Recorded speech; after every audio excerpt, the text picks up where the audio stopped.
prosperity gospel ရဲ့အခြေခံအကျဆုံးသွန်သင်ချက်တစ်ခုကတော့ဘာလဲဆိုရင် divine health and wealth ဆိုပြီးတော့သူတို့ကခေါ်တာဖြစ်တယ်ဖယားသခင်ကသူ့ရဲ့သားသမီးတွေဆင်းရဲတာဖျားနာတာလုံးဝအလိုမရှိဘူး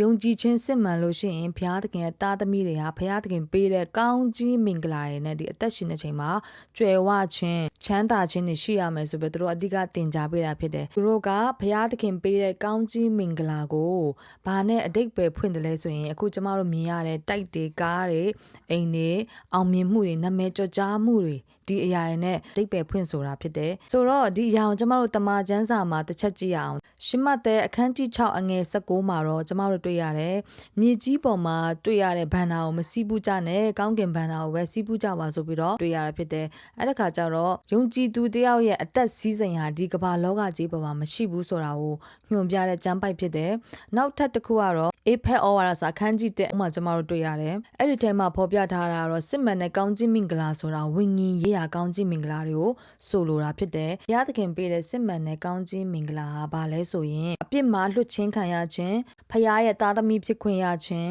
ရှင်သောဝိညာဉ်တော်ရဲ့တစိတ်ခတ်ခံရခြင်းပြီးတော့ထာဝရအသက်ရရှိခြင်းဒီအရာတွေဟာကျမတို့ဝိညာဉ်ကောင်းကြီးမင်္ဂလာတွေဖြစ်တယ်ဆိုတော့ကျမတို့ယုံကြည်သူတယောက်ရဲ့အသက်တာမှာမြင်ရတဲ့ရုပ်ဝတ္ထုတွေဆိုတာထက်ကျမတို့ရဲ့စစ်မှန်တဲ့ကောင်းကြီးမင်္ဂလာဆိုတာကျမတို့ငွေနဲ့ဝယ်လို့မရတဲ့ဒီအရာဝတ္ထုတွေထက်ပိုတဲ့ကောင်းကြီးမင်္ဂလာတွေကိုဆိုလိုခြင်းဖြစ်တယ်ဆိုတာကိုကျမတို့တမန်ကျမ်းစာမှာအတိလင်းတွေ့ရတာဖြစ်ပါတယ်